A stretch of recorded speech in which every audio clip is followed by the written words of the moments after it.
Investasi saham di kalangan masyarakat tentunya sudah tidak asing lagi, bahkan hingga ke generasi muda seperti pelajar, mahasiswa, dan juga karyawan di usia muda, mengingat potensi yang diberikan cukup menggiurkan, namun memiliki resiko yang tinggi pula. Kabar baiknya adalah resiko tersebut bisa kita minimalisirkan dengan menambah wawasan dan juga wawasan kita, bukan? Kali ini kita akan berbincang dengan Pak Zomi Wijaya dari Panin Sekuritas untuk mengetahui dan terhindar dari kerugian tersebut. Yuk kita simak perbincangan kita kali ini.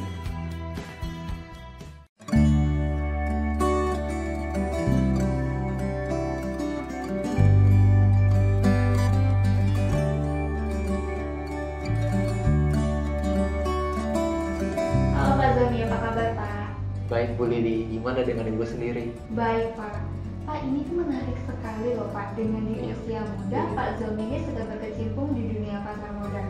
Dan kalau boleh tahu alasannya kenapa dan tepatnya sejak kapan nih Pak Zomi itu berkecimpung di dunia pasar modal Pak? Oh iya Bu Lili, untuk kapan ya saya masuk dalam dunia pasar modal itu saya mulai berinvestasi di awal tahun 2015 Bu Lili. Dan kalau ditanya kenapa, saya terinspirasi oleh sosok Warren Buffett. Warren Buffett ini dia bisa menjadi orang terkaya di dunia dengan berinvestasi saham. Dan walaupun dia kaya banget nih, dia juga rajin menyumbangkan kekayaannya ke berbagai kegiatan amal. Karena itu saya sangat terinspirasi oleh sosok Warren Buffett Bu Lili. Nah, ini ada yang lebih menarik lagi nih Pak. Di luar sana tuh sudah banyak himbauan dan ajakan yuk nabung saham. Mungkin teman-teman yang ingin berkecimpung di dunia pasar modal seperti Pak Zomi ini ingin tahu nih Pak, hal apa sih yang harus kita perhatikan, dan mungkin Pak Zomi bisa kasih sharing dan tips untuk kita sebagai pemula dan juga teman-teman yang ingin berkecimpung di dunia pasar modal. Bu Lili, investor-investor yang baru memulai di berinvestasi saham, biasanya mereka bingung. Di manakah saya harus mulai berinvestasi saham? Di perusahaan apa? Nah, saran saya adalah mulailah berinvestasi di perusahaan yang kita kenal atau produknya kita gunakan sehari-hari. Jadi hal yang harus kita perhatikan secara awal adalah kita bisa memilih dan menentukan perusahaan yang kita dalam kehidupan kita sehari-hari ya Pak ya. Betul. Boleh nggak sih Pak Zomi kita kasih penjelasan lebih detail itu seperti apa sih Pak? Oke. Kalau misalnya saya harus kasih contoh, saya akan kasih contoh satu perusahaan besar, yaitu Jasa Marga. Jasa Marga ini adalah operator jalan tol terbesar di Indonesia, dan dia jalan tolnya selalu dipadati oleh kendaraan. Betul. Setiap tahun terus bertumbuh. Kalau misalnya kita yang orang Jakarta pasti melihat selalu macet Ya, tol. betul. Kebayang dong sebagai operator keuntungannya. Nah, ini baru di Jakarta, belum lagi di luar Jakarta ya Betul Pak sekali Zomi ya? Bu Lili. Oke, jadi setelah kita melihat dan menemukan perusahaan tersebut, apalagi yang harus kita perhatikan ya Pak? Nah, tentunya untuk kita ingin lebih serius berinvestasi saham, kita perlu memahami analisa yang bernama analisa fundamental Bu Lili. Nah, apakah fundamental sebuah perusahaan baik atau tidak? Itu kita bisa lihat melalui 3 hal. Yang pertama ini melihat apakah perusahaannya bertumbuh atau tidak Bu Lili. Lihatnya bagaimana kita bisa membahasnya namanya laporan tahunan. Biasa dalam laporan ini sudah menyediakan data 5 tahun ke belakang. Oke. Sehingga kita bisa melihat apakah penjualannya bertumbuh atau tidak. Apakah perusahaannya untung atau tidak. Nah, tentunya kita pilih perusahaan yang penjualannya bertambah terus dan juga yang pasti untung. Itu yang pertama. Yang kedua, kita bisa melihat rasio imbal hasil terhadap modalnya. Nah, biasanya saya menggunakan rasio yang bernama return on equity.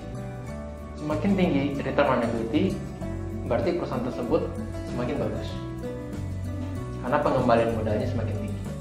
Yang ketiga, kita melihat seberapa konservatif perusahaan menggunakan utangnya.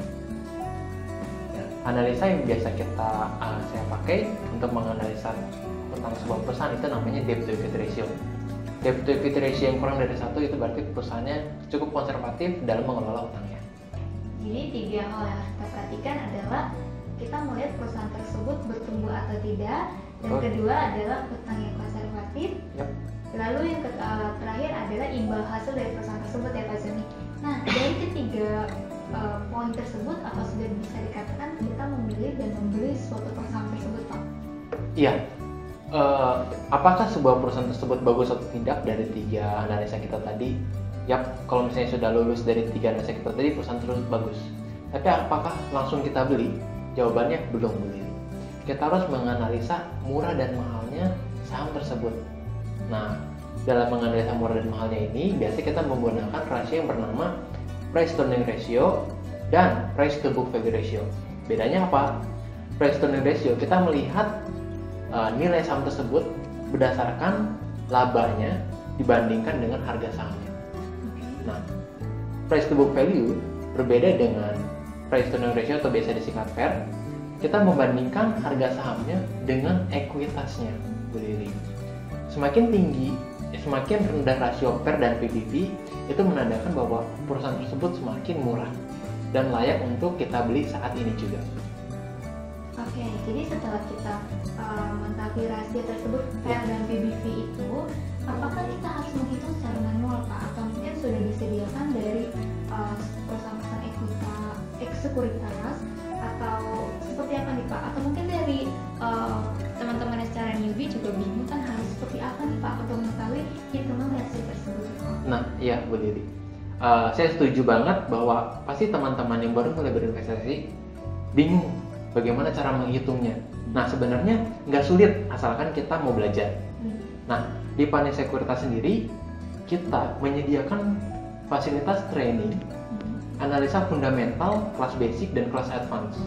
Ya, di kelas basic ini dan kelas advance kita akan mengupas semua rasio-rasio yang sudah kita bahas tadi, dan juga bagaimana cara kita membaca laporan keuangan secara lebih mendalam. Nah, gak cuman ada fasilitas fasilitas training, free training juga, kita juga punya aplikasi yang namanya Panin Online Stock Trading, atau biasa kita ngomong POS Pro 3. Nah, di POS Pro 3 ini lebih simpel lagi. Kita sudah menyediakan fitur financial report.